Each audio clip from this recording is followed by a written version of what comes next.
안녕하세요. 저는 30대 후반에 아주 잘생기지 않았지만 그렇다고 못 생기지도 않은 보통 정도 인물의 남자입니다. 제가 아주 잘생기지는 않았어도 여자들에게는 꽤 인기가 많았습니다. 그 이유는 제가 말을 잘하고 유머 감각이 뛰어나거든요. 3년 전 저는 결혼을 했고 결혼하자마자 아내가 임신을 해서 아들을 낳았는데 출산을 한 뒤로 몸이 안 좋아지기 시작했습니다. 연애 시절 때부터 몸이 약했지만 산을 하고 난 뒤 자꾸 몸이 아프다고 하였고 어느 날부터는 먹은 음식들을 통하기도 하더군요. 병원에 가서 정밀 검사를 다 해봤지만 아내가 아픈 원인을 발견할 수 없었습니다. 그러니 이상하게 몸이 자꾸 아프다 보니 한 달이면 20일 정도 병원 신세를 지고 있어요. 제 아내는 외동딸인데 장모님이 금이야 오기야 하면서 키웠다고 하셨어요. 장모님은 15년 전 장인 어른이 바람을 피우는 바람에 이혼을 했다고 하셨습니다. 장모님께서는 현재 50대 초반이지만 처녀 때 모든 활동도 하셨고 미인 대회도 나가셨고 때문에 50대 초반이지만 30대 후반처럼 보이는 굉장한 미인이세요. 제 아내도 우리 장모님 닮아서 상당한 미인이지만 장모님보다는 조금 떨어집니다. 저는 처갓집에 남자가 없으니 처가살이를 하고 있습니다. 처갓집은 할아버지 때부터 논이 많이 있는 땅 부자였는데 옛날에 시골 땅에 다 해봤자 금액이 얼마나 되겠습니까? 지금은 도시 개발로 이내 땅값이 폭등을 하여 상당한 재력을 가지고 계십니다. 장모님은 자기 부모님에게 요산으로 많은 땅을 받았다고 하시더라고요. 그러니 장모님이 알부자이신 셈이죠. 저도 꼼짝없이 장모님 말씀을 내내 하며 잘 따를 수밖에 없었어요. 아내는 병원에 입원을 자주 하다 보니 늘 장모님과 우리 아들 저 이렇게 세 사람이 함께 살아가고 있습니다. 장모님은 늘 남자가 그리워서 있지 저와 같이 술을 마실 때는 저에게 노골적으로 남자하고 자본 적이 오래되었다고 하시며 남자가 그랬다고 자주 말씀을 하십니다. 저는 그럴 때 장모님에게 장모님 그러면 남자친구 한 명 사귀시면 되잖아요 하고 말씀드리면 남자들은 다 도둑놈이야. 나를 사랑하는 것이 아니라 내가 가지고 있는 재산을 보고 달려드는 거라고. 남자친구는 절대 안 사귈 거야 하며 장모님을 말씀하시더라고요. 그렇다고 노골적으로 남자가 필요하다고 말씀하신 장모님의 그 강력한 욕구를 제가 채워드릴 수는 없잖아요. 저도 가끔 남자인지라 50대 초반에 장모님이 샤워하고 나온 매력적인 모습을 보게 되면 저도 모르게 잠깐 딴 생각을 여러 번 하기도 했었어요. 장모님은 성격이 워낙 타라 사회가 남자인데도 제 앞에서 아무 거리낌 없이 옷도 홀로 갈아입으시고 하는데 그럴 때는 장모님 보기가 참 민망하고 눈을 어디에 둬야 될지 모르겠더라고요. 저는 그래서 장모님에게 장모님 요즘 남자 역할을 하는 좋은 물건 같은 게 많이 나와 있어요. 아이 부끄러우시면 저하고 같이 가시든지 아니면 제가 봐서 좋은 걸로 사다 들릴까요 하고 말씀을 드리니 장모님은 저에게 김서아 그런 망한 말은 좀 그만해. 아무리 내가 남자를 그리워하고 애갓 하지만 그래도 장모한테 그런 걸 사준다고 대놓고 말하는 사이가 어디 있나. 그런 해괴왕한 거 사주 생각하지 말고 뭐냐 그 저번에 남자친구 사귀라고 했지. 이 나이에 어디 가서 만나기도 좋 그러해 잘생기고 젊은 사람 있으면 한 명 소개시켜줘 봐 하시더라고요. 저번에는 싫다고 하시더니 은근 남자친구를 사귀고 싶으시 하는 것 같았어요. 장모님은 저를 의지하고 있는 것이 제 눈에 훤히 보였습니다. 그렇게 장모님께 어떻게 해야 남자에 대한 그리움을 풀어드릴 수 있을까 하는 생각을 매일매일 하고 있던 어느 날 아내는 당신 요즘 엄마하고 너무 가까운 거 아니야. 둘이 매번 무슨 이야기를 하길래 한 번씩 엿들어보면 남자가 어쩌고 저쩌고 그림내 소개해 주라 하는 말을 자주 주고받는 건대하며 질투 어린 말을 하더군요. 사실 제 아내는 원래 질투가 좀 심해요. 외동딸이라 그런지 자기가 갖고 싶은 것은 반드시 가져야 하는 그런 사람이었어요. 그런데 요즘 들어서 몸이 아프고 병원에 있다 보니 그 질투심이 더 심해진 것 같았습니다. 자기가 병원에 혼자 입원해 있으면 집에서 저와 장모님이 단둘이 술을 마시게 되면 무슨 일을 저지르지 않을까 하며 혼자 온갖 상상을 다 하는 것 같았어요. 솔직히 아내가 그렇게 말할 법도 한 것이 장모님은 늘 저를 볼 때마다 남자가 그립다고 하시고 은근 저를 바라보는 눈빛이 딸이 있든지 말든지 이상한 눈빛을 보내실 때가 많아요. 아무리 그렇다 해도 장모하고 사회인데 제가 장모님고 그런 일을 버리겠습니까? 어느 날 그날도 아내가 아파서 또 병원 신세를 지게 되었을 때 입원 수속을 받고 입원실에 놓아있는 아내를 보고 집에 와서 쉬고 있었을 때 장모님은 술 한잔 하자고 말씀을 하셨어요. 예전에는 술 한잔 하자고 할 때면 흔쾌히 알겠다고 하며 술을 마시고 별다른 이상한 기운을 느끼지 않았는데 원래 장모님의 부담스러운 눈빛 때문인지 술 마시길까요 했지만 그날은 왠지 안 마시면 큰 사단이 일어날 것만 같아서 알겠다고 말씀드렸습니다. 술상 세팅을 하고 있던 그때 안방에서 장모님이 나오셨는데 장모님께서 입고 나오신 옷이 너무 야시시하더라고요. 위엔 저를 유혹하는 것인지 섹시하기도 하고 아무튼 분위기가 이상 야릇했던 음악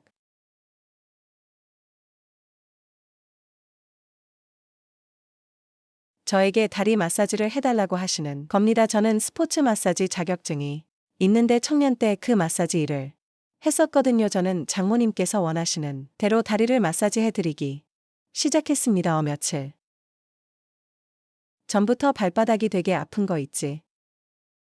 어디 돌아다닌 것도 아닌데 왜 이럴까나 처음에는 발바닥이 아프더니 요새는 여기 종아리 뒤쪽까지 아픈 거야. 김서방 살살 좀 부탁해라며 마사지를 해달라고 하셨고 저는 별 생각 없이 장모님께 마사지를 해드렸어요. 장모님은 시원하다고 하면서 우리 김서방이 최고라고 칭찬해 주시더라고요. 장모님께 마사지를 해드리면서 힐끗 장모님을 쳐다보니 남자에 대한 욕구를 제가 해준 마사지로 푸시는 것 같다는 느낌이 들더군요. 눈빛이 뭔가 풀린 사람 같았거든요. 마사지를 열심히 해드리고 손을 떼려고 하는데 장모님께서 갑자기 무릎도 아프니 무릎도 만져달라고 하셨고 무릎을 마사지한 지 1분도 채 되지 않았을 때 갑자기 제 손을 잡으시더니 마사지하는 사람이 왜 이렇게 눈치가 없을까. 완전 꽝이네. 여기가 아프면 여기 위도 아픈 법입니다. 여기 무릎 위쪽도 마사지해 주셔야죠 하시며 대담하게 무릎 위쪽으로 제 손을 올려두시고 어쩔 수 없이 장모님이 원하는 대로 무릎까지 해드렸더니 너무 시원하다면 하는 김에 팔과 어깨도 해달라고 하셔서 그쪽도 해드렸어요. 힘들어 죽겠네. 술 마시자고 해놓고선 이게 무슨 개고생이 하며 속으로 욕하고 있을 때 장님은 우리 자격증이 있어서 돈 굳었다면 마사지는 밖에 나가서 받는 것보다 훨씬 잘한다고 저를 칭찬해 주셨고 제 등을 두드리시며 이제 그만해도 된다고 말씀하시고는 고생한 제 손을 잡아주시며 앞으로도 잘 부탁한다고 말씀하셨습니다. 그렇게 장모님과 저는 마사지를 핑계로 가벼운 스킨십을 해 나가고 있었어요. 그때 병원에 있던 아내에게 전화가 왔고 마치 장모님에게 제가 마사지를 한 걸 본 사람 마냥 여보 지금 엄마하고 무슨 짓 하고 있는 거야라고 말을 하더군요. 저는 숨길 것도 없고 해서 솔직히 말하는 게 낫겠다 싶어 장모님이랑 술 한잔하고 있었는데 장모님께서 다리가 저린다고 하시길래 자격증이 있는 내가 오랜만에 실력을 뽐내봤다고 말을 해주었고 여보가 생각한 이상한 건 절대 아니고 오직 마사지만 해드리고 있는 중이었다고 말을 해주었습니다. 아내에게 솔직하게 말했을 뿐인데 아내는 엄청 화를 내면서 야 그걸 지금 말이라고 해. 마사지는 무슨 놈의 마사지야. 내가 내 장모를 주무르는 거지. 이것 봐라 아주. 지방권에 잘 돌아간다. 잘 돌아가도 사람이 나 없는 사이에 미친 짓들을 하고 있구만. 지나가는 사람 붙잡고 물어보세요. 얘 한밤중에 장모하고 사위하고 마사지를 한다고 하면 뭐라 하겠어 100이면 100 전부 이상한 짓 하고 있다고.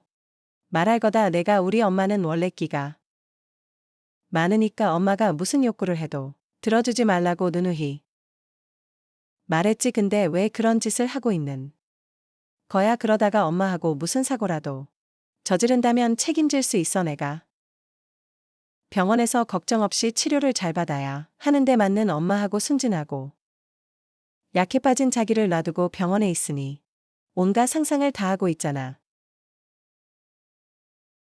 제발 우리 엄마하고 술 그만 마시고 마사지도 그만해. 나 정말 힘들어하고 소리를 질러대더니 자기 할 말만 하고 제 이야기는 듣지도 않고 전화를 탁 끊어 버렸습니다. 그래서 그날은 아내의 부탁도 있고 해서 장님과 술자리를 일찍 끝내고 아내가는 병원으로 택시를 타고 갔더니 아내는 그때까지 씩씩거리고 있었습니다. 아내는 엄마하고 당신하고 같이 있는 걸 보면 마치 사랑하는 연인 같이 보인다는 거 아니하면서 오늘 정말 엄마하고 아무 일도 없었냐고 물어보더라고요. 저는 정말로 마사지한 것밖에 없다고 말을 했고 2시간 넘게 겨우 달래고 해명하고 나서야 아내는 제 말을 믿는 듯 화를 풀어주었고 겨우 집에 올 수 있었습니다. 그렇게 아내를 안심시키고 집으로 돌아오니 장모님은 그때까지도 혼자 술을 드시고 계시더라고요. 나가기 전보다 술이 굉장히 취한 상태로 계셨습니다. 더우신지 입었던 티도 벗어버리고 속옷만 입고 계시더라고요. 아, 장모님 이게 뭐예요? 아, 옷 좀 입으세요 하고 티를 가져다 드리니에 우리 마사지 잘해주는 김서방님 오셨구나. 아이 근데 무슨 옷을 주고 그래? 술 마셔서 더 죽겠는데 일단 옷을 왜 입으라는 거야? 이 더운 열기를 없애려면 시원한 물로 샤워나 해야겠구만 하며 목욕탕으로 들어가시더니 무슨 혼잣말을 그렇게 아저씨처럼 하는 건지 원. 좋다 아이 좋다는 소리가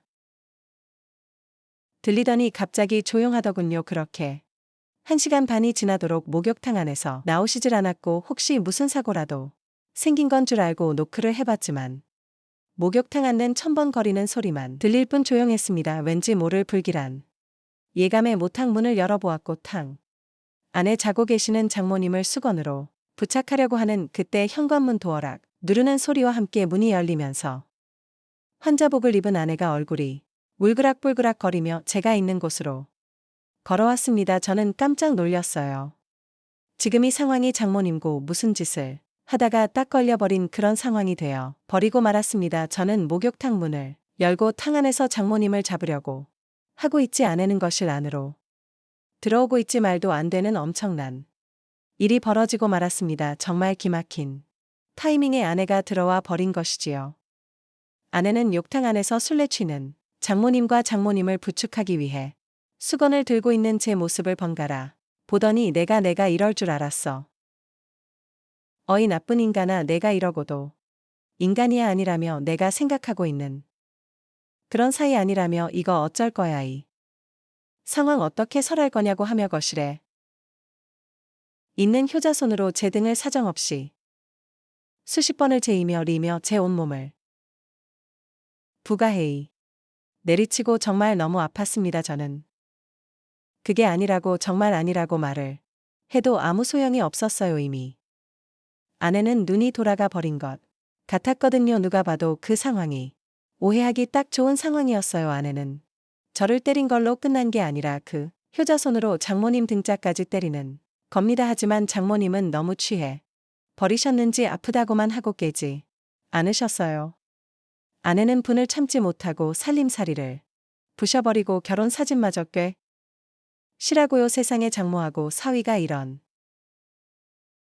짓을 하고 있다니. 이러니 내가 병이 낫겠어. 내가 이혼해줄게. 엄마랑 같이 잘 살아라이 미친놈아 하면서 저에게 발길질을 했습니다. 아내가 살을 때려부시는 소리에 이웃집 사람들까지 구경하러 나올 정도였어요. 정말 무서웠고 살림을 다 부은 것 같았는데 그래도 분을 못 참았는지 샤워기를 자기 엄마한테 던져 버리면서 술이나 깨라고 하더군요. 저는 정말 너무 억울했고 아무리 해명을 해봐도 제 말은 듣지 않으니 어떡하겠어요. 저는 일단 장모님의 몸을 수건으로 감싸서 장모님 방으로 옮겨 드렸고 아내를 진정시키기 위해 무지 노력했지만 아내는 이미 눈이 돌아가서 진정이 되질 않았습니다. 제가 정말 님과 선을 넘었다면 이런 일을 당해도 싸게전에 맞아도 정말 싸요. 이후 주민들도 이야기를 다 들었을 텐데 너무나 부끄럽고 창피하고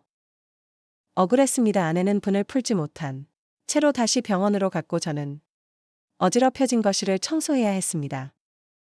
장모님은 다음날 오후 2시가 되어 깨어나셨군요.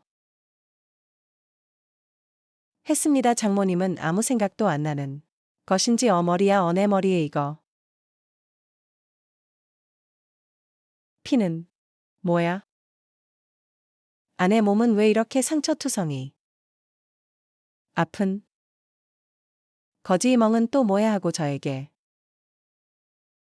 물어보시더군요. 그러면서 어깨도 너무 아프다며 저에게 어제 무슨 일이 있었는지 말해보라고 하셨습니다. 진짜로 장님은 어젯밤 상황을도 모르고 계시더군요. 저는 집에 있는 구급약으로 간단히 장모님을 치료해드리면서 어제 있었던 일을 하나도 빠짐없이 자세히 말씀드렸더니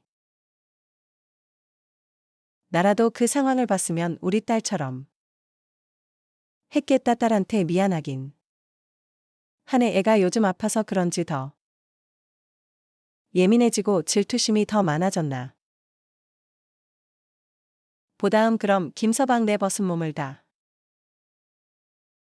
받겠네 하고 물어보시는데 당황해서 맞다고 얼버무리며 몸이 안 좋으시니 빨리 병원에 가 보자고 말씀드렸고 도착한 병원에서는 엑스레이를 찍게 되었습니다. 의사 선생님께서 엑스레이 검사를 해본 결과 두개골뼈는 이상 없고 많이 부어 있으니 주사를 놔줄 테니 일주일 정도 약을 먹으면 나을 테니 안정을 취하라고 해 주셨습니다. 저는 장모님을 모시고 오늘 기분도 그러니 시위로 나가서 드라이브도 하고 밥을 먹자고 말씀드렸고 그 말을 들은 장모님은 좋아하시면서 오랜만에 바닷가로 가서 회를 먹고 싶다고 말씀을 하시더라고요. 장모님과 저는 바닷가에 도착했고 한여름이라 사람들이 많더라고요. 사람들이 없는 곳으로 가서 보통 연인처럼 자연스럽게 손을 잡고 거닐었고 이런저런 이야기를 나누었습니다. 그 근처 횟집으로 들어가 광어 우럭을 지켜 술 한잔하며 주거니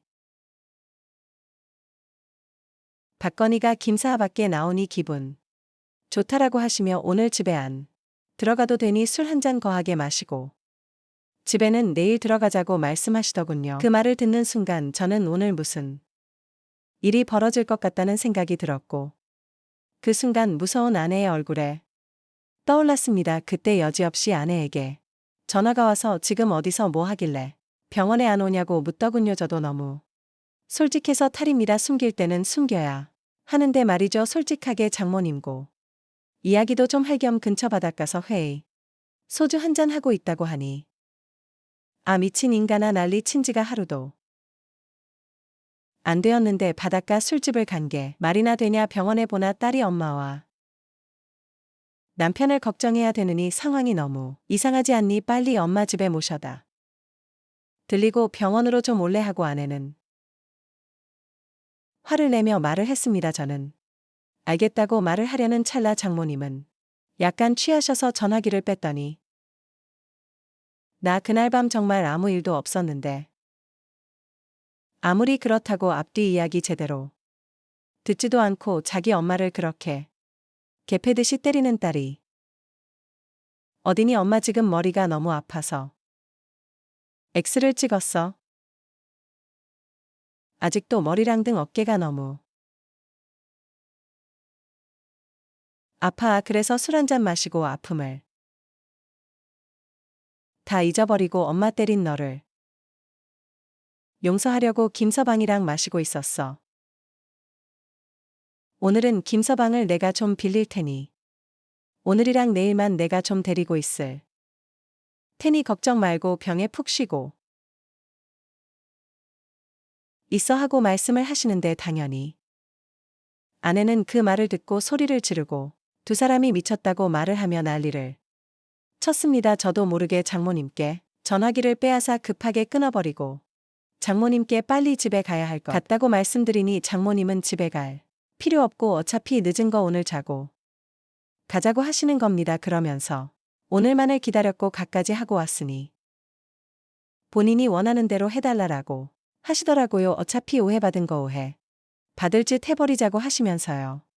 장모님이 말씀에 저도 모르게 수긍을 해버렸고 장모님은 안주가 좋으니 소주가 맛있다며 계속 마셔 됐습니다. 그러다 갑자기 장모님은 눈물을 흘리시며 솔직히 남자를 좋아하는 편이고 남자 없이는 하루도 못 사는데 남자하고 사랑을 나눠본 적이 10여 년이 넘어버렸으니 정말이 스트레스 은근히 힘들고 미칠 지경이라고 하시며 제 손을 잡으시는데 장모님이 너무 여자로서 안쓰러워 보이는 겁니다. 남편과 이혼하고 남자와 잠자리를 가져보려고 기회를 몇 번 가져보았지만 그때마다 이상한 제비족 날라리 같은 놈들만 달라붙어서 그냥 남자를 포기하고 살았다고 하시더군요. 늘 밤마다 내 사이지만 김서방을 생각하며 언젠가는 기회가 오겠지 하고 그 기회를 엿보고 있었어. 그 기회가 오늘인 것 같은데 하고 말씀을 하시는데 저는 정말 가슴이 철렁 내려앉았습니다. 누군가에게 이렇게 대놓고 말을 듣기는 처음이었거든요. 저는 아내가 생각났지만 술도 마셨겠다. 판단력이 흐려져서 있지 죽은 사람. 소원 들어준다는데 살아계신 우리 이쁜 장모님 소원 하나 못 드릴까요? 오늘 한번 기대하셔도 좋아요 하고 말씀드리니 장모님은 갑자기 제 옆으로 오시더니 제품을 고양이처럼 파고들었어요. 저는 그 순간 이성의 끈이 풀렸고 장모님을 안아주고 말았습니다. 저희들은 장모님과 사위가 지켜야 할 경계선을 넘나드는 스킨십을 하고 있었어요. 장모님은 술에 취해 정신이 없는 건지 아니면 일부러 그러시는 건지 행설수설했고 사위인 저에게 자기야 했다가 오빠 했다가 여보하고 부르는데 술주정이 심하긴 좀 심하다군요. 그러면서 김서방은 딱 봐도 남자답게 생겼고 그것도 좋게 생겼다면서 묘한 농담을 하시는 겁니다. 저도 장모님의 기분을 맞춰주려고 밤에 힘께나 쓰기 때문에 어디 가서 꿀리지 않는 남자라고 말씀드렸더니 장모님은 김사 같은 남자를 만났어야 했는데 저 남편 같은 쓰레기 같은 놈을 만나 마음고생을 많이 한 게 인생에서 가장 큰 실수라고 하셨습니다. 그러면서 전 남편은 다른 여자한테 가서 힘을 다 이상하게 장모님한테 한 달에 한 번도 할까 말까 하셨대요. 전 남편하고 이혼한 이유가 전 남편이 바람핀 것도 있었지만 잠자리도 한 달에 한 번 할까 말까 한 것 때문이라고도 하시더군요. 그렇게 이런저런 이야기를 나누고 장모님과 저는 술집을 나와서 바닷가를 조금 거닐다가 한적한 곳에서 앉고 연인처럼 입맞춤을 하였고 금단에 선을 넘어가고 있었습니다. 장님과 저는 자제력을 잃어갔고 본능이 맡기기로 했어요. 장모님과 저는 근처에 있는 모텔로 들어갔고 그곳에서 마지막 남은 지켜야 할 선을 완전히 벗어나 버리고 말았습니다. 장모님은 50대 초반이라도 지칠 줄 몰랐고 화라산처럼 그것이 폭발했습니다. 장모님은 너무나 좋아하셨고 행복해 하셨습니다. 그날 이후 제 아내하고 아내의 요구로 인해 이혼을 했고 장모님과는 아직도 자주 만나서 그 관계를 유지하고 있습니다. 저를 나쁜 놈이라고 욕하셔도 좋지만 이왕 오해받고 나서 선을 넘어 버렸으니 될 대로 되라는 식으로 살아가고 있어요. 장모님은 책임질 생각으로 이렇게 사연을 보내게 되었으니 많은 격려 부탁드립니다. 저는 올해 30대 초반의 남자입니다. 직장에서는 조금 멀지만 그래도 서울 중심보다 가격이 저렴한 동네에서 혼자 월세살이 하고 있습니다. 그래도 사회인이라면 좋네요. 어쩌다 보니 서로 알게 돼서 친하게 지내던 여자가 한 명 있습니다. 저희 집 근처에 사는 돌싱여고 젊은 나이에 일찍 이혼하게 되었나 봅니다. 그때까지는 둘이 뭐 깊은 관계까지 아니었어요. 하지만 그녀가 도움이 필요할 때마다 제가 도와주고 가끔씩 주말에 할 거 없거나 서로 혼자 살다 보니 사람이 그리우면 근처에 있는 찻집에서 만나 대화 좀 주거니 받거니가 사이였지. 그녀가 참 예쁘고 제 스타일이긴 합니다. 사실 처음 알게 된 것도 제가 근처 식자재 마트에서 장 보다가 저도 모르게 그녀를 보고 저도 모르게 그녀를 계속 따라다니고 있었거든요. 두꺼운 롱패딩을 입어서 가려놓긴 했지만 그건 가린 게 아니었지요. 앞지퍼를 안 잠그고 있으니. 뒤에서 보면 그냥 평범한 겨울에 치유에 많이 타서롱 패팅 입고 장보러 나온 모습이었지만 앞에서 보면 안에 입고 나온 게 한 줌도 안 되는 잘 개어놓고 보면 손바닥에 딱 올라갈 정도밖에 안 되는 걸 입고 나왔으니롱. 패딩을 따뜻하려나 입은 건지 안 가려 놓으면 민망해서 입은 건지 싶더라고요. 운이 좋았던 건지 그녀에게 말을 거는 건 어렵지가 않았습니다. 그녀는 그런 관리가 잘 된 건 모습과는 다르게 아이가 있었거든요. 아이가 과자 한 봉지 들고 뛰어오다가 저에게 부딪히는 바람에 그녀가 저한테 사과를 하러 오면서 말을 트게 되었습니다. 그녀가 사과랍시고 죄송하다며 허리 숙여 인사를 하는데 앞지퍼를 하나도 안 잠그고 허리를 숙이니 제 시야에 뭐가 들어왔겠. 사과를 받을 새도 없이 당황해서 몸이 굳어버리고 말았습니다. 제가 말을 잇지 못하니 그녀가 고개를 들어서 저를 바라보는데 그녀와 눈이 마주쳐버리고 말았습니다. 얼굴은 동 안에다가 강아지상 얼굴을 하고 있어서 그동안이 더욱 부각되는 스타일이었는데 눈만큼은 살팽이 눈을 하고 있더라고요. 말로는 죄송하다고 하고 있지만 저는 그때 그녀와 마주친 그 눈빛이 아직도 기억에 납니다. 저는 괜찮다고 했는데 그녀가 쉽게 넘어가면 아이가 나빠진다면 아이가 다음부터는 공공 장소에서 뛰어다니지 않도록 제대로 교육을 시키겠다고 하는 겁니다. 그리고는 집에 초대해서 식사도 한번 대접해 주겠다고 하는 거예요. 그러면서 서로 연락처를 교환했습니다. 저는 그때 속으로 혹시 싶었지요. 보통 아이가 부딪혔다고 해서 자기 연락처를 쉽게 주는 여자가 어디 있었겠습니까? 그녀도 혹시 우연을 가장해 저와 연락처를 교환을 하기를 원했나 싶었어요. 얼마 뒤 그녀와 저녁 식사를 하게 되었습니다. 그녀의 집에 초대돼서 다녀왔는데 그때 그녀가 저와 같은 30대이고 이혼을 해서 돌싱이 되었다는 것도 알게 되었어요. 심지어 그녀는 제가 사는 원룸촌 근처에 있는 빌라 2층에서 살고 있었습니다. 걸어서 서로 5분 거리도 안 되는 곳이었지요. 이 정도 미모의 여자를 그동안은 왜 모르고 살았나 싶더라고요. 아무튼 그녀가 그렇게 자주 만날 여지를 주고는 했습니다. 마트에서 물을 샀는데 무거워서 못 들고 올라가겠다. 집에 못 좀 박아 달라. 아이 방을 새로 꾸며주고 싶은데 가구를 혼자 옮기기가 힘들다 등등 하면서 사소한 부탁 거절 저한테 그렇게 부탁을 했습니다. 솔직히 수고스럽게 했지만 그녀의 부탁을 거절할 수는 없었습니다. 어쨌든 그녀가 부탁하는 건 항상 그녀의 집으로 저를 부르는 일이었기 때문이지요. 그렇게 친해지면서 같이 수다도 떨고 식사도 하고 꽤 오랜 기간 서로 알고 지냈지만 그 이상의 관계로 발전하지는 못했습니다. 그녀가 이혼을 하게 된 이유와 직접적인 연관이 있겠다는 생각도 해봤어요. 사소한 거라도 필요하다 싶으면 저를 그렇게 불러대서 막상 분위기가 차오르면 철벽을 치고 몸도 마음도 아무것도 허락해주지 않았으니 저는 답답해지기 시작했습니다. 그 와중에 그녀가 자기 생일이 되었다면서 저를 집으로 초대했어요. 하지만 그때쯤에는 저도 약간 그녀가 저를 그녀의 미모를 사용해서 이용하고 있구나 하는 생각이 들 때쯤이나 그냥 바빠서 피곤해 못 가다고 대답을 했습니다. 실제로 그녀의 생일이라고 초대했던 그날에는 회사 일이 정신없이 바쁘기도 했지요.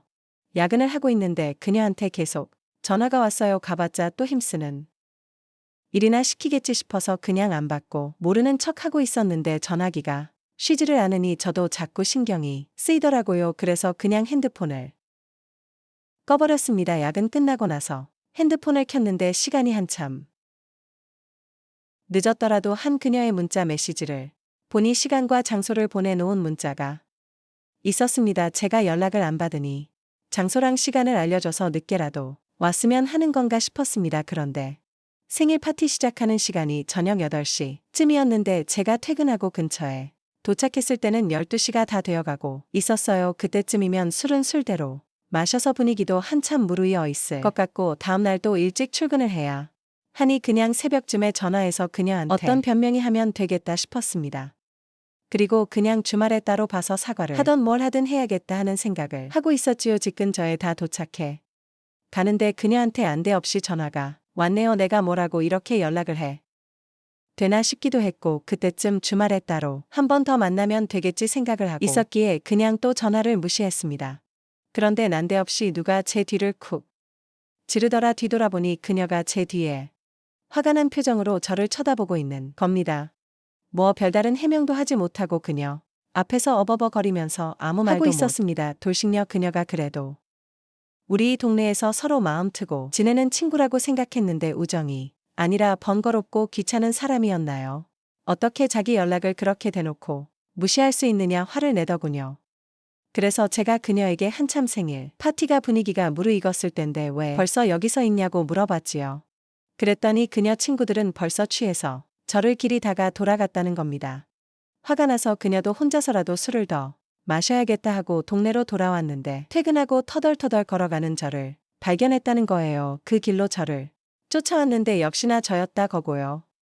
그래서 더 변명해봐야 거짓말인 거 다 들통날 것 같고 그래서 그녀에게 친구들 있는 자리보다는 단둘이 만나는 게 더 좋겠어서 일부러 그런 거라고 저희 계획을 실토했습니다. 예상으로 그녀는 제 설명을 듣더니 더 이상 화를 내지 않더라고요. 대충 정리가 된 건가 싶어서 어차피 5분 거리밖에 안 되니 그녀를 집에다 바래다 주고 나도 들어가서 쉬어야겠다고 생각했는데 그녀가 어딜 가냐며 제가 사는 건물 현관으로 들어가는 겁니다. 집에 안 가느냐 물었는데 집에 자기 어머니를 불러서 어머니가 예파주고 있다고 오늘이 생일 당일인데 오기가 생겨서 저한테 생일 축하 노래라도 들어야겠다고 집으로 따라 들어오는 겁니다. 평소랑 다르게 적극적으로 나오는 모습에 이 여자가 오늘 왜 이러지 싶더군요. 잠깐 집에 와서 지저분한 거 후다닥 정리하고 방으로 들어왔더니 내 침대 위에 그녀가 다리를 쭉 뻗고 앉아있는데 아까 전까지는 거짓말하다 들통나서 당황해 가지고 몰랐는데 그녀가 생일이라고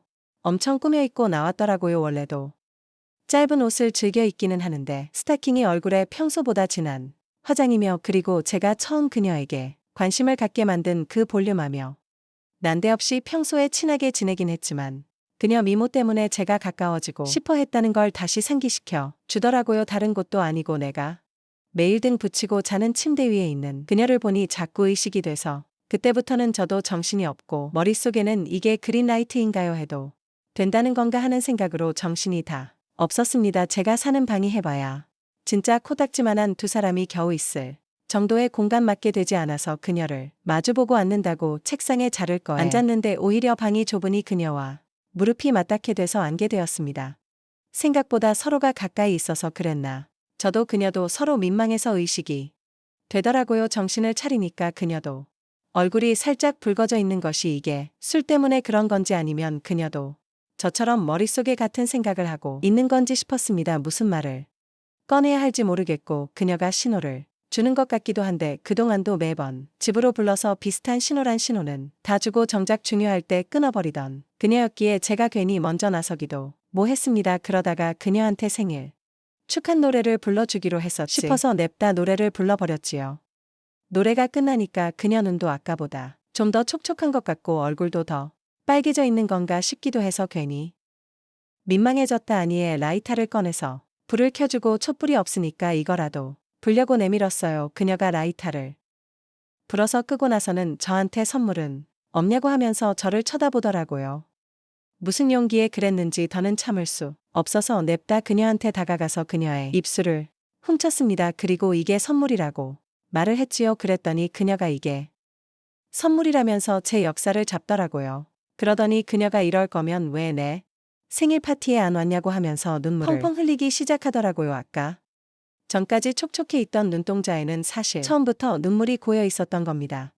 눈물방울이 얼마나 굵은지 바닥까지 뚝뚝 떨어지는데 저는 사실 그때까지도 제가 선물을 안 준비한 게 그렇게 서운한 거 아니면 그녀가 저한테 뽀뽀를 받은 것이 화가 났나 이해를 잘 못하고 있었습니다. 그녀가 이어서 말하기를 오늘 자기 생일이기도 했지만 자기 친구들한테 저를 소개시켜주고 싶었다고 하더라고요. 손재주도 없고 뭐 할 줄 아는 것도 없어서 그런데 이제 애 딸린 상태에서 이혼까지 당했으니 너 어떡하냐서 남자 없으면 할 줄 아는 거 아무것도 없는 거 아니냐고 하루도 못 버티고 사는 거 아니냐고 놀리던 친구들이었다. 그 친구들 앞에 자기도 멀쩡하게 잘난들도 못 만나는 그런 남자 만난다고 한 방 먹여주고 싶었었다. 그요. 그런데 제가 안 와 가지고 자기가 그 자리에서 얼마나 민망했던 놀림을 당했는지 아냐고 하는 겁니다. 그러는 와중에 제가 거짓말까지 했고 준비한 것도 하나 없으면서 입술까지 훔쳐가고 그게 선물이라고 대충 넘어가려고 하지 않냐면서 저보고 그런 남자였면서 자기가 아무리 애딸린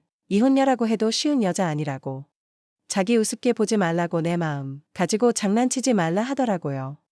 그러면서 자기가 저를 남자를 얼마나 좋아했고 혹시나 제가 아이까지 딸린 상황에 이혼한 그녀의 모습에 자기를 너무 쉽게 보는 거 아닌가 걱정했는 줄 아냐고 그동안도 저랑 하고 싶었던 적이 한두 번이 아닌데 자기도 엄청 힘들었다는 거예요. 그녀가 갑자기 화를 내면서 난데없이 그녀의 본심을 알게 되기는 했는데 오히려 그녀가 자기의 마음을 그렇게 고백하는 모습을 보니 그녀가 더욱 더 사랑스러워졌다.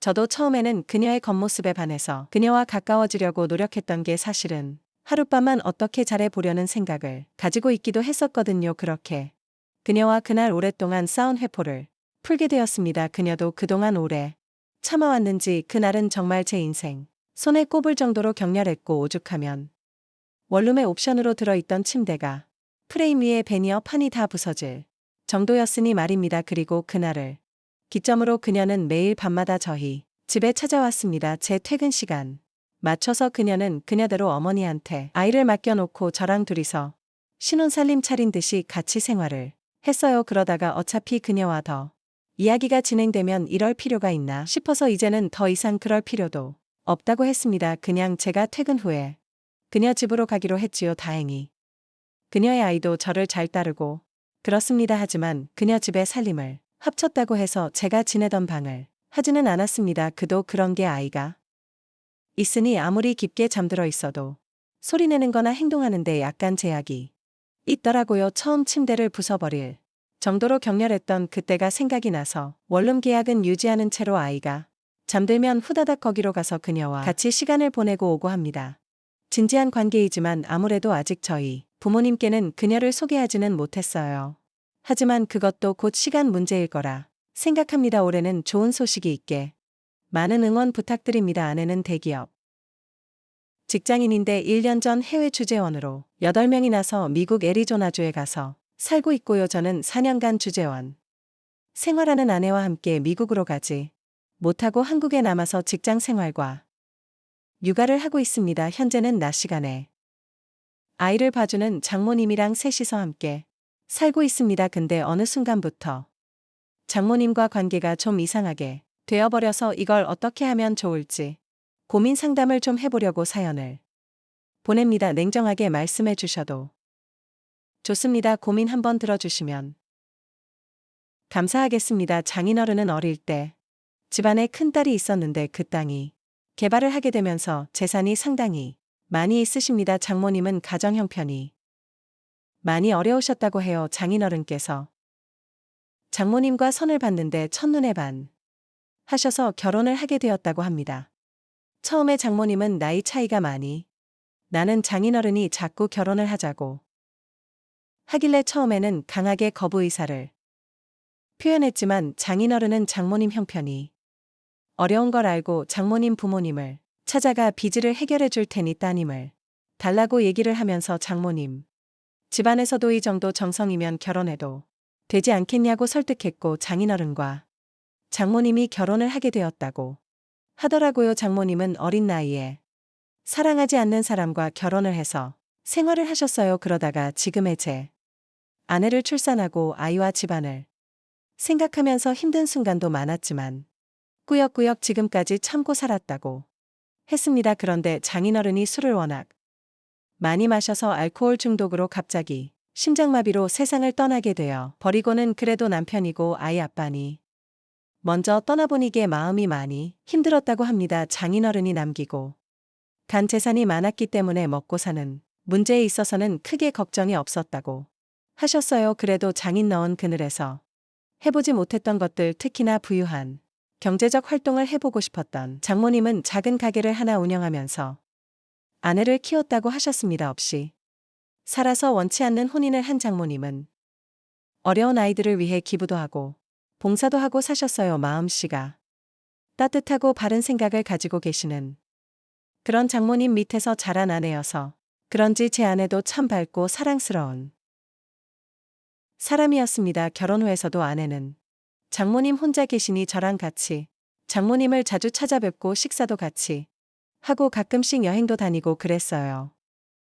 저도 멀리 계시는 부모님을 자주 찾아 뵙지 못하는데 장모님이 엄마처럼 잘 챙겨주셔서 너무 감사했고 정말 가족같이 지냈습니다. 한참 행복하게. 결혼 생활하면서 아이 돌잔치도 끝내고. 그랬는데 정말 한순간에 아내가 해외 주재원으로 발령나고 나니 평소에 연락을 많이 하는 편인데도 막상 아이를 키우거나 옆 빈자리가 너무 크다는 것을 느껴서 힘든 나날들을 보내고 있었습니다. 그런 과정 속에서 어린아이 때문에 장모님이랑 함께 지내기로 해서 같이 이사를 했습니다. 아내에게도 모두 이 일을 얘기했고 낮 시간에 제가 출근하고 나면 항상 장모님 혼자서 아이를 봐줬어요. 당황스럽고 바쁘지만 먼 곳에서 열심히 일하는 아내를 생각하며 힘든 마음을 추스르고 장모님도 저도 힘겨운 상황에서도 서로를 의지하면서 지내고 있었습니다. 장모님도 젊으신 편이기 때문에 사람들이 가끔 저희를 부부로 오해하기도 했어요. 저 또한 장모님이랑 지내오면서 런 생활을 하고 있는 듯한 기분이 들 때가 종종 있습니다. 워낙 장모님이 동안이시고 하고 아내랑 장모님이 많이 닮기도 했거든요. 그렇게 때로는 지지고 볶는 듯한 느낌으로 저희는 유한 분위기 속에서 함께 지냈습니다. 모든 문제는 술을 마시고 나서 일어나죠. 회식이 있는 날이라서 술을 먹었는데 조금 과하게 먹은 날이었어요. 업무 스트레스도 심했고 그날따라 유독 옆에 섬세하게 챙겨주던 아내가 더 그리운 날이었거든요. 그렇게 취해서 새벽에 집에 들어갔습니다. 장모님께서 안 주무시고 혼자 눈물을 흘리며 소주를 드시고 있었어요. 저는 너무 놀라 장모님 옆에 앉아서 장모님 왜 혼자 술을 드시고 계세요라고 말을 건넸습니다. 그러더니 장모님께서 본인이 주식이라면 신경 쓰지 말고 얼른 들어가서 쉬라고 하더라고요. 근데 그런 상황에서 어떻게 제가 방으로 쏙 들어갈 수 있겠습니까? 아내가 갑자기 그렇게 해외로 가서 몇 년 동안 못 돌아오는 힘든 상황이 되고 나서 장모님이랑 처음으로 같이 술을 마셨습니다. 장모님 은영이 갑작스럽게 그렇게 미국으로 가고 나서부터 저 진짜 장모님 덕분에 살고 있습니다. 장모님 아니었으면 맨날 술독에 빠져 있었을 거예요. 우리 지은이도 제대로 못 돌았을 거고요. 장모님도 힘드실 텐데 너무 감사해요라고 수주 좀 비슷하게 감사의 인사를 드렸습니다. 내가 은영이 엄마 지훈이 할머니로서 당연히 해야 되는 일들인데 뭐가 고마워하지만 하는 따뜻한 말씀을 해주셨지요. 장모님이랑 그렇게 한참을 얘기하면서 술을 마셨어요. 이렇게 술을 많이 마시면서 힘들어하는 이유는 저도 장모님도 알고 있었습니다. 아내에 대한 그리움도 있었지만 아내에 대한 미안함이 더 컸습니다. 장모님이랑 이렇게 지내면서 우리는 그 시간 동안 서로에게 마음이 생겼다는 것을 말하지 않아도 느끼고 있었으니까요. 그렇습니다. 어느 순간부터 저는 장모님을 여자로, 장모님은 저를 남자로 보고 있었습니다. 한 집에서 계속 같이 지내고 아이도 있고 결혼한 부부처럼 생활을 하고 있는데 그리고 점고 아내은 장모님이 모든 게 제 마음이 마음대로 되지 않더군요에 서로 부정하고 외면하고 있었지만 사람 마음이라는 게 어디 마음대로 되던가요? 서로에 대한 마음이 점점 더 커져가니 힘들 수밖에요. 장모님 저 더 이상 제 마음을 숨길 수가 없어요. 은영이한테 너무 미안하고 이러면 안 되는 거 알지만 장모님을 향한 제 마음을 더 이상 멈추기 힘들어요라며 도발을 입니다여서 장모님도 저 사랑하시죠? 우리가 지은이랑 이렇게 행복하게 살고 있는 거 은영이도 알고 있지 않을까요라고 말하며 저는 눈물을 흘렸습니다. 장모님이 눈물 흘리는 저를 보며 눈물을 닦아주었고 우리는 서로의 눈을 바라보았습니다. 사랑해요. 저는 사랑한다는 말을 하고 장모님께 입을 맞췄습니다. 우리는 눈물을 흘리며 서로를 안았어요. 이제는 정말 돌이킬 수 없는 강을 건너 때문에 서로의 마음을 인정하고 표현했습니다. 아내는 다시 한국으로 돌아오려면 4년이라는 시간을 더 보내야 있고 그냥 지금이 순간이 장모님에게 대한 미안함 여러 가지 감정이 겹쳤던 것 같아요. 하지만 이 시간 이후로는 지금 이곳에 있는 우리의 행복만을 생각하려고 합니다. 다음 날 아침 우리는 함께 눈을 떴고 다시 한번 서로의 마음을 확인했습니다. 우리는 서로 부르는 호칭도 바꿨어요. 더 이상 장모님이 아닌 자기라고 부르고 있습니다. 장모님도 저도 그동안 힘들었던 삶 속에서 조금씩 다시 행복을 찾아가고 있었습니다. 특히 장모님은 그동안 눌러왔던 걸 풀어내듯 밤이 되면 돌변했다. 장인 어른과의 결혼 생활이 행복할 리 없었겠죠. 그리고 일찍과가 된 탓에 얼마나 욕구가 쌓였겠지. 이제 서로 사랑하는 사이가 됐으니 그 욕구가 표출되는 건 당연하다고 생각합니다. 저 또한 너무 좋았습니다. 밤마다 돌변하는 장모님을 보며 저도 밤마다 뜨거워질 수 있어서 기분이 너무 좋더라고요. 아내와는 완전히 다른 면이 있습니다. 퇴근하고 오면 항상 그랬듯이 맛있는 저녁을 준비하고 폭포를 하며 저를 반겨주는 사람 있으니 집에 들어오는 것도 행복입니다. 저녁을 먹고 아이와 시간을 보낸 후에 일찍 잠을 재우고 있어요. 온전히 우리 둘만의 시간을 보내기 위해서 빠른 육가 퇴근을 하고 있습니다. 문화센터만 다니다가 아이를 어린이집에 보내기 시작했고 아이가 어린이집에 있는 시간이면 제가 편히 연차를 내고 둘에서 영화도 보고 맛있는 것도 먹으러 가고 남들처럼 평범한 데이트를 하며 지냈습니다. 이렇게 행복한 날들을 보내는 와중에도 한 가지 걱정이 되는 건 아이가 충분히 크고 아내가 돌아왔을 때 저와 장모님 사이가 일반적이지 않다는 걸 알았을 때 많은 상처를 받을까봐 걱정이 되네요. 평생 장모님과 이런 식으로 살 수는 없을 테니까요. 이렇게 행복하다가도 그런 부분을 생각하면 또 한없이 생각이 많아지는 밤을 보내고 있어요. 우리는 가족으로 행복하게 살아가고 싶은데 커가면서 모든 걸 알게 되는 딸의 마음을 생각했을 때는 정말 이러면 안 되는 건가 싶기도 합니다. 그리고 은영이가 다시 한국으로 돌아왔을 때 저는 어떻게 해야 할까요? 앞으로 우리들의 관계는 어떤 방향으로 흘러가야 하는 거죠. 모든 게 순리대로 되는 것은 어렵다는 것을 알고 있습니다. 아내도 미국에서 좋은 남자를 다시 만날 수도 있다는 생각을 하는데 그건 저희의 큰 욕심이겠죠. 어떻게 하는 게 선명한 방법일까요? 저는 부모 없이 보육원에서 자랐고 철없던 시절부터 교도소에 열차를 들락거리며 형을 살다 온 범죄였습니다. 제목도 다양했죠. 사기, 절도, 사회에서 결코 안 될 일들만 모아 상습적으로 저질러 교도소의 원칙보다 친숙한 곳이었습니다. 아직은 사기, 절도한 저질렀던 시절 저는 박무도 회장을 방복듯 드나들며 부도덕한 짓으로 번 돈을 써댔습니다. 손도 몸도 날쌘니 그 바닥에서는 잘 나가던 시절이었죠. 제 돈도 제 돈, 남의 돈도 제 돈, 세상 무서운 것도 두려운 것도 없었습니다. 어느 날 전 백화점에 옷 사러 갔다가 위험찮게 제 스타일에 마음에 드는 여자를 발견했어요. 백화점에서 문화의 날인가 뭐인가 행사를 진행하는 것이었는데 그곳에서 피아노 연주를 한 그녀를 본 거예요. 너무 아름다워서 너희 나갈 정도로 한참 봤네요. 공연이 끝난 뒤 피아노 그녀에게 다가가 조심스럽게 작업을 시작했습니다. 저보다 2살 상이군. 저는 젠틀하고 능력 있는 사업가로 위장의 명함을 내밀었고 그녀의 환심을 사려 노력했습니다. 공들임 끝에 그녀는 제게 너무나 달달한 연애를 했고 수천 거짓말과 능청스러운 위기를 넘기며 미래를 꿈꿨습니다. 더불어 저는 그녀의 가족을 뵙게 되었어요. 엄마, 아빠, 그녀 남동생. 이렇게 흔한 내식 구독은 저도 지긋지긋한 특별한 말고 저 흔한 가족이 되고 싶었습니다. 그래서 거짓말을 장황하게 능숙하게 늘어놓았죠.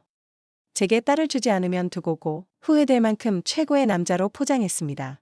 장인어른은 흐뭇한 듯 자네처럼 대단한 사람이 내 딸을 사랑해준다니 우리로서는 고맙고만 날 되면 결례 잡아 결혼해라 쉬 허락하시니 그녀가 들듯 기뻐하다 제 화려하며 놀림 덕분에 어지않나 결례를 진행하게 되었습니다. 결혼 대행 서비스로 나온 완벽한 각자 부모님과 결례를 진행하니 감쪽 같더라고요. 제 부모님은 미국에서 사는 분이니 거의 볼 일이 없을 거라 덧붙였습니다. 반반 사자는 예비처갓 집에 배려를 사양하고 위험하게 번 돈으로 결혼에 필요한 모든 걸 최고로 했어요. 결혼식을 치르고 신혼여행을 다녀온 후 저각집에 들르니 장모님 버선발로 반갑게 마주해 주시더군요. 우리 사위 왔어. 얼른 들어와. 없는 솜씨로 음식점 장만해 봤는데 이에 맞을지 모르겠어요라고 하시는데 사위 사랑은 장모하고 제 거짓말 덕분에 기본 좋을 헌데도 받아보고 좋더라고요.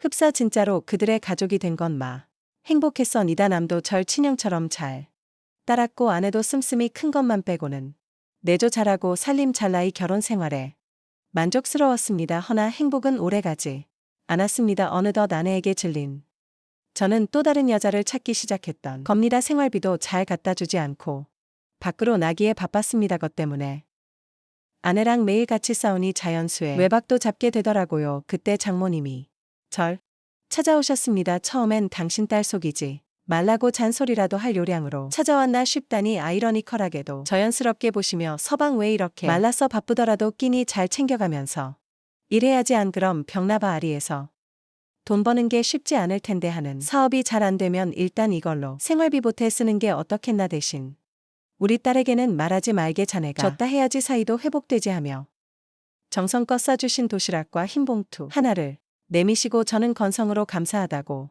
하고 도시락은 버리고 봉투만 챙긴 뒤 그걸 또 그날 밤 유비로 몽땅 탕진해 버렸네요. 덕분에 아내와는 골이 깊어질 때로 깊어졌고요. 돌이킬 수 없는 사건이 터져버리고 말았습니다. 단무도 회장에서 한창 재미 좀 보고 있는데 어느 밤맛 없는 눈과 우발적으로 시비가 붙었어요. 주먹이 옥신각신하다.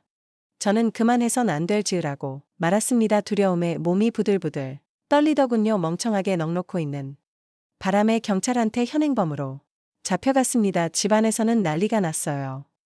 처갓집은 저로 인해 대참사를 맞게 되었습니다. 모든 거짓말이 들통나버린 탓에 천원에 찾아와 욕설을 퍼부으며 원망하라 그의 때문에 장인어른은 사기 결혼이나 길길이 날뛰다 충격받아 쓰러지시고 아내는 현실을 받아들이지 못하며 장모님과 함께 매일 눈물로 지샌다 했습니다. 하지만 전 근데 그게 뭐 지금 내 코가 석자인데 짜증나기니네 집까지 신경 써야 되냐며 사과는 못할 망정되려 뻔뻔스럽게 나 부끄럽게도 당시 전 쓰레기가 맞았습니다. 경찰에는 저를 수사하는 과정에서 이번 사건뿐만 아니라 그간 저지른 범죄까지 낱낱이 밝혀내었고 그 대가로 저는 징역 10년을 선고받게 되었습니다. 감옥에서 썩을 생각을 하니 눈앞이 깜깜하다. 뒤늦게 아내는 저를 찾아왔습니다. 저 역시 충격에 너덜너덜해진 심신의 아내를 보니 뭔가 울컥 올라오더라고요. 나 당연하겠지만 아내는 그 어느 때보다 맹몰쳤습니다. 어떻게 당신 우리 가족을 기만할 수가 있어. 절대 용서 못해 하며 뒤도 안 돌아보고 가버렸습니다. 하기사이 모든 게 다 제 탓인데 누구를 원망할까. 거짓말로 낳아 가졌으면 그것에 감사하며 지키려고 노력했는데 오히려 스스로 망쳐버렸으니 더 후회스러웠습니다. 저 같은 거의 세상에 살아봤자 뭐 하겠습니까. 분리수거도 안 되는 쓰레기 같은 인간 저 하나 죽는다 하들 제 죽음을 슬퍼해 줄 있을까요. 세상은 오히려 더 잘 들어가겠죠. 저는 매일을 자책감으로 지옥 속에 살아가며 삶의 희망을 거들고 있을 때 몇 달쯤 지났을 바로 그때 서방 잘 지냈나. 우리 서방 맨날 볼 때마다 야이어서 어쩌나 내 음식은 못 가져오고 영식은 좀 나왔네. 건강 좋고 맛 좋은 음식들 좀 사 먹어라며 장모님이 찾아오셔서 예상치 못한 반응으로 절 당황하게 만드시는 게 아니겠어요. 저는 기막힌 나머지 어이없이 됐고 했네요. 지금 뭐 하시는 거예요. 장모님 제가 믿지 않으세요. 저 장모님이랑 식구들 다 작정하고 속인 범죄자의 장인 넣은 쓰러지신 것도 다 제 탓인데 이 상황에서 어떻게 제 걱정을 해주실 수가 있어요. 부모 없고 돈 없는 범죄자인 제가 그렇게 부상하여 하니. 장모님 눈가가 어느새 빨개져 맺힌 눈물을 닦아내시면 자네는 내 아들이나 마찬가지야. 내 딸 년이 되어서 부부로 살았는데 그보다 더 귀한 인연이 어디여. 자네 심성 고운 거 하나 내가 누구보다 잘하네. 자네가 어떤 사람이든 상관없어. 죄값 다 치르고 나와 다시 재기할 수 있게 내가 뒷바라지 할 테니 아무 걱정 말고 잘 지내. 그리고 자네 장인도 몸 회복하고 있으니 너무 자책하지 말라는 말씀을 남기시고 가셨습니다. 저는 장모님의 행동이 이해가 되질 않아 깊은 생각을 해봤지만 도무지 가닥을 알 수가 없었습니다. 레버러지 같은 인생 전반을 알게 됐으니 그저 일순간의 감정으로 알량한 동정심에 이어다 말겠지는데 장모님은 주기적으로 면회를 오시며 사람을 사랑하는 법을 몰랐던 제게 큰 희망과 위안이 되어 주셨습니다. 그렇게 15년이라는 시간이 흘렀습니다. 그 사이에 장모님 연세도 많이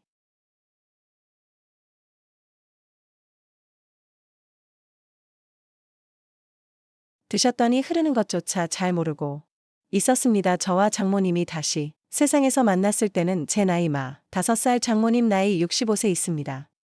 우리 아들 드디어 나왔네. 그간 고생 많았어. 많이 힘들었지. 우리 앞으로 새 사람 돼서 잘 살아보자. 장모님께서 희끗한 머리로 제 손에 하얀 두부를 쥐어주시며 저를 위해 성스러운 모습으로 기도해 주셨는데 저도 그 기도에 화답하며 2번 다시 악의 꾀를 쫓지 않겠다고 맹세했습니다. 18년 동안 참 많은 게 바뀌었습니다. 장인어른은 평소에 혈압이 높아 갑자기 쓰러주셔서 안타깝게도 일찍 운영하셨고 처남은 결혼해서 가정을 꾸려 애 낳고 아내 역시 저는 그렇게 되고 얼마 한가 좋은 남자 만나 결혼해 지금 아이들 낳고 잘 산다고 합니다. 제가 그들 인생의 애초부터 서술적으로 돌아가 너무나도 잘 살고 있으니 마음이 놓다가 한편으로는 씁쓸하 가더군요. 참 사람의 마음에 이상하지요. 잊혀졌으면 좋겠는데 한편으론 잊혀지는 게 아쉬우니 말이죠. 모든 게 다 변했는데 변하지 않은 사람이 있었다면 바로 님이셨습니다. 전 장님께 은혜를 드리기 위해 추억 준비를 했어요. 확실히 전가가 있으니 쉽지는 않더라고요. 냉담한 차별의 시선에 저도 모르게 주춤거렸다 합리화를 하며 뉴욕의 길을 생각할 때쯤에 항상 장모님께서 엄하게 당부하셨습니다. 우리 아들 엄마랑 약속 한 있었지. 세상은 스스로 돕는 자를 돕는 법이다. 내가 변함없이 노력하면 문이 반드시 올릴 거야. 내가 날 받아주었던 것처럼 마리아 곁에서 우리 아들이라 하시며 잡아주셨던 장모님 아니 어머님. 저는 그렇게 장모님의 아들로 살게 되었습니다. 저는 취업 대신 이번에도 장모님의 도움으로 푸드트럭으로 장사를 시작했습니다. 손맛이 좋으셨다면 장모님께서 사업 성공을 위해 물심양면으로 도와주셨고 저는 노하우를 익혀가며 밤새워가며 노하우를 연구하고 개발했습니다. 장모님께서 혹여 힘드실까 걱정이 되었지만 가끔 두통 있으신 거 빼고는 괜찮으시다면 쓸데없는 생각 말고 음식맛에 집중하려면 농담식으로 야단치지 않네요. 그러면 면서 갑자기 저와 장모님 준비도 안 돼서 새 칼을 콕 찍으시는데 저는 볼면 소리로 장모님 저 지금 땀 때문에 머리를 이상한데 갑자기 사진 찍으시면 어떻대요? 괜찮아. 난 인위적인 것보다 이렇게 자연스러우니 얼굴이 더 좋더라. 잡아봐 잘 나왔어 하시며 보여주는데 저와 장모님 둘 다 못 살아남은 셀카가 떡하니 있었네요. 다시 찍자고 했지만 시도 안 먹한 채 막 재밌다고 웃으시면서 저장하시는 꾸중도 보여주더라고요. 저도 2손 2발 들고 같이 웃고 말았습니다. 지나고 나니 이 시간들은 제게 디귿 2번 다시 오지 않을 참 소중한 순간들이 덕분에 푸드트럭 사업은 날로 번창했고 돈을 조금씩 손에 쥐게 된 저는 제일 먼저 장모님께 비치는 사업 자금을 갖고 매달 용돈을 드렸습니다. 고한 받으시겠다고 사용하셨지만 억지로라도 드리지 않으면 제가 2발 뻗고 잘 자신이 없었어요. 장사가 잘 돼서 손이 바빠지자 저는 장모님과 둘이 운영을 하게 되었습니다.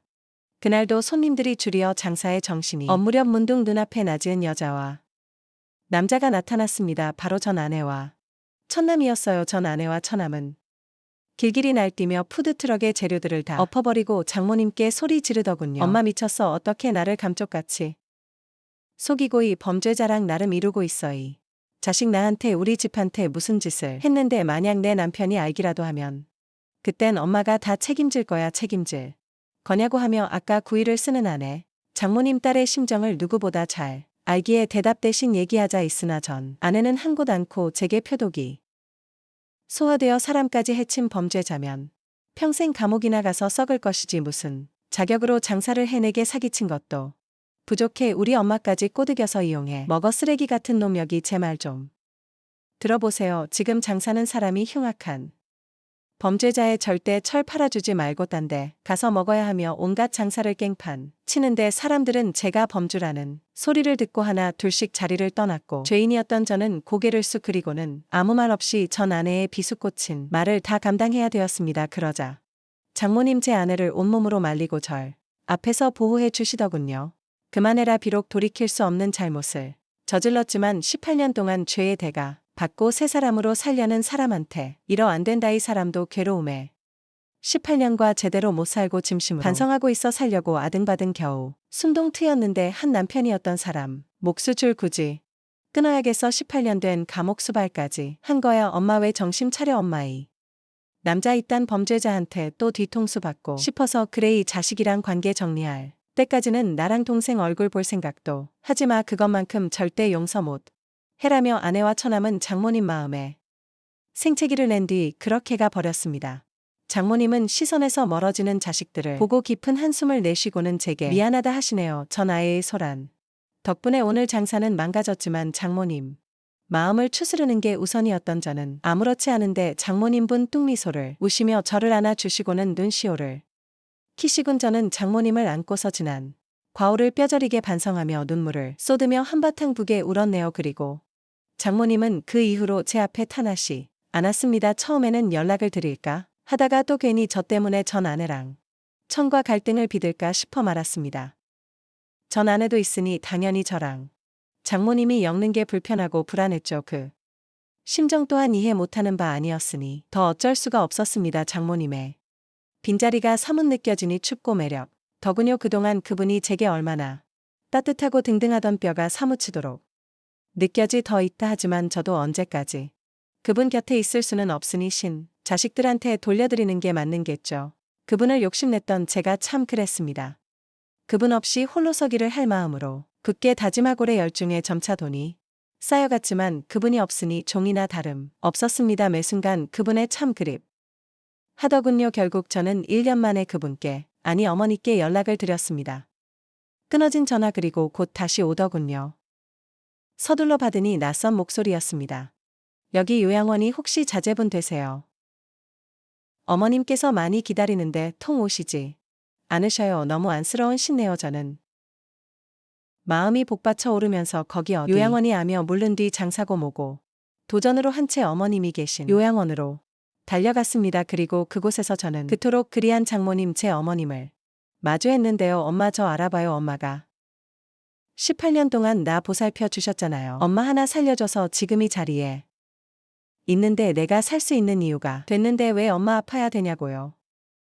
엄마는 8개월 전 뇌졸중으로 쓰러져 이곳으로 왔다고 했습니다. 건강한 모습으로 제게 다정하게 없으셨던 그분이 참한 말로 담지 못할 슬픈 모습으로 전량의 눈물을 떨구시고 미소를 짓고 계시더군요. 아들이라는 입모양만 힘겹게 움직이며 아리하게 제게 손을 내리셨습니다. 그토록 잡고 싶었던 장모님의 손을 붙잡고 제 감정에 취해 울고 또 울었습니다. 장모님 속상할 것 뻔히 알면서 감정 다스리기 쉽지 않더군요. 자식이란 것들이 오양해 오셨으면 잘 보살 픽이라는 분을 내팽겨치고 살아가 하고 있다는 게 참 심했습니다. 찾아가서 다 뒤집어 엎고 싶었으나 허나 아무리 불릴란 듯 엄마의 살과 뼈로 만들어진 사랑하는 자식들인 그분의 피치를 제가 어찌 감히 건드릴 수 있을까요? 그저 밤을 놓고 죄의 대가를 하늘에 떠넘기며 그 누구도 기호지도 안간힘을 썼습니다. 뇌졸중 때문에 말씀이 힘든 상황에도 불구하고 휴대폰을 늘 갖고 계셨다 합니다. 바로 휴대폰 안에 사진들 때문에요. 사진들을 보니 장모님의 가족 사진들이 수업 한 장 있더라고요. 전 아내와 남의 가족들도 처음 보았습니다. 환하게 웃고 포즈를 취하고 있는 사진들 중에 어느 바보같이 나온 후 수스 사진이제 시선을 사로잡더군요. 바로 장모님께서 흙 들어와 찍은 바보같이 나온 저와 장모님의 셀카 있습니다. 뒤늦게 본 배경화면도 그 사진이라 장모님은 주로 사진을 보시며 시간을 보내시는데 그 사진을 제일 오래 보시며 시간을 보내진다고 하던 말이 사람을 얼마나 복받친 하던지요. 그렇게 모든 사람들에게 당당하게 내 엄마가 그분이 그분의 자식이 바로 저라면 자랑스럽게 얘기하고 다녔습니다. 내 어머니 이제 내가 돌봐드릴 테니 걱정 마시라고 앞으로 요양원 믿어. 필요한 치료 비용도 제가 다 되겠으니 모자는 제가 하겠다고 자처했고 이 소식을 들은 전 아내가 제게 전화와서 얄팍한 수 써서 혹여나 양자로 입적 재산 놀릴 생각일랑은 꿈에도 말라며 선을 그어놓은 거네. 엄마다한테 준 거로 재산까지 이상했다. 오히려 고맙다 했습니다. 저는 낮에는 장모님 찾아와 같이 시간을 보냈고 밤에는 푸드트럭 장사를 하며 생계를 이어나갔습니다. 이렇게라도 엄마를 모실 수 있으니 너무 행복하고 좋았네요.